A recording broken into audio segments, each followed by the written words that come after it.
Rasulullah tersenyum, sahabat terpingkal. Nuaiman si pelipur lara. Sahabatku yang baik, pernahkah engkau bertemu dengan seseorang yang kehadirannya selalu mampu menghadirkan tawa, bahkan di saat hati sedang diliputi duka? Dalam sejarah Islam, ada satu nama sahabat yang dikenal bukan hanya karena keberaniannya atau kesetiaannya, tetapi karena ia menjadi sumber kegembiraan di tengah para sahabat. Rasulullah Shallallahu Alaihi Wasallam. Dialah Nuaiman bin Amr, seorang sahabat yang ceritanya begitu banyak mewarnai hari-hari penuh cahaya di masa Nabi.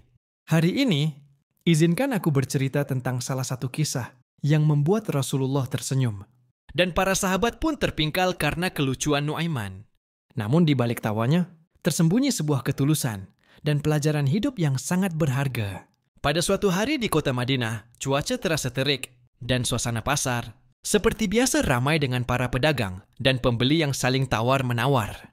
Di antara mereka, tampaklah Nuaiman berjalan dengan langkah yang ringan dan wajah yang ceria. Ia baru saja pulang dari sebuah perjalanan bersama beberapa sahabat dan mereka membawa banyak oleh-oleh untuk keluarga mereka. Namun ada satu hal yang berbeda pada hari itu.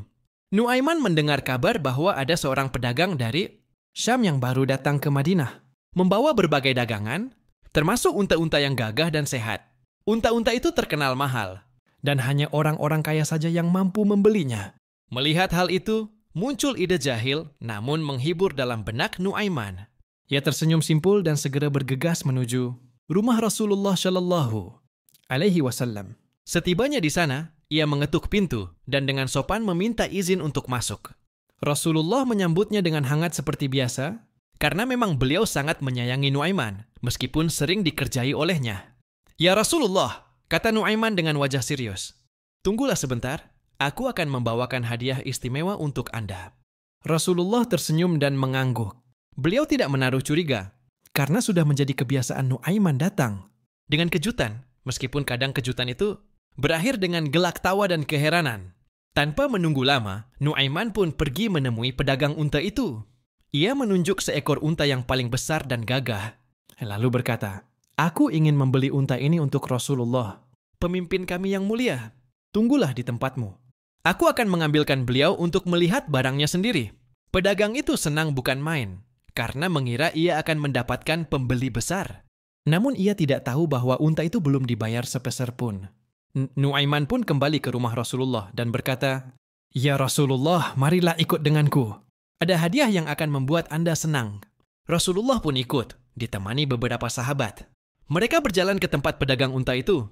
Setibanya di sana, pedagang itu langsung menyambut Rasulullah dan berkata, "Wahai Rasulullah, ini dia unta yang telah dibeli sahabat Anda. Silakan dibawa." Rasulullah bingung dan berkata, "Aku tidak pernah membeli unta ini."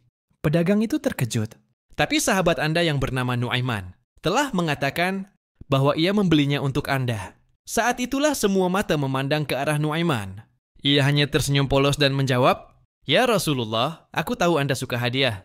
Maka aku hadiahkan unta ini, walaupun aku belum membayarnya. Saya kira nanti bisa kita rundingkan bersama." Mendengar jawaban itu, Rasulullah pun tertawa terpingkal. Begitu juga para sahabat yang ikut menyaksikan peristiwa tersebut. Bahkan pedagang unta itu, setelah dijelaskan duduk perkaranya, ikut tertawa dan akhirnya melepaskan unta itu sebagai bentuk penghormatan. Kepada Rasulullah, Nuaiman memang dikenal kocak, tapi tidak pernah ia membuat gurauannya menyakiti hati orang lain. Setiap leluconnya selalu berhias cinta dan kelembutan, bahkan seringkali berakhir dengan manfaat. Dalam kesempatan lain, pernah pula Nuaiman mengerjai sahabatnya sendiri yang sedang tertidur di masjid. Ia mengikatkan ujung pakaian sahabat itu ke tiang masjid dengan tali yang sangat halus, lalu pergi memanggil seseorang untuk mengajak sahabatnya sholat. Ketika orang itu mencoba membangunkan sahabat yang tertidur, sang sahabat pun berdiri dengan penuh semangat. Namun seketika pakaiannya robek, membuatnya kaget bukan main. Dan siapa pelakunya? Tentu saja Nuaiman. Namun hebatnya, tak ada yang marah padanya. Semua tahu bahwa Nuaiman tidak pernah bermaksud jahat. Ia adalah pelipur lara umat, pembawa tawa di tengah kesibukan dan perjuangan. Bahkan di tengah pertempuran, ia masih bisa membuat suasana menjadi ringan dengan canda yang menyenangkan. Pesan moral, sahabatku, dari kisah ini kita belajar bahwa kebahagiaan tidak selalu datang dari hal-hal besar. Kadang, hadirnya seseorang yang bisa membuat kita tersenyum di tengah kepenatan. Hidup adalah anugerah yang luar biasa. Nu'aiman bin Amr menunjukkan bahwa dalam dakwah pun, humor bisa menjadi jembatan hati. Dengan ketulusan, canda bisa menjadi penyembuh luka dan penguat tali persaudaraan. Namun kita juga belajar bahwa setiap gurauan harus dibingkai dengan adab dan cinta. Nu'aiman tidak pernah menjadikan gurauannya sebagai alat untuk menghina atau menyakiti. Ia tahu batas, dan ia tahu kapan saatnya serius serta kapan boleh bermain. Demikianlah kisah tentang Nu'aiman si pelipur lara yang membuat Rasulullah tersenyum dan para sahabat terpingkal. Semoga kita pun bisa menjadi seperti Nu'aiman, membawa tawa tanpa melukai, membawa bahagia tanpa mengurangi rasa hormat. Karena dalam dunia yang penuh kesibukan ini, mungkin kita juga dibutuhkan sebagai pelipur lara bagi orang-orang di sekitar kita.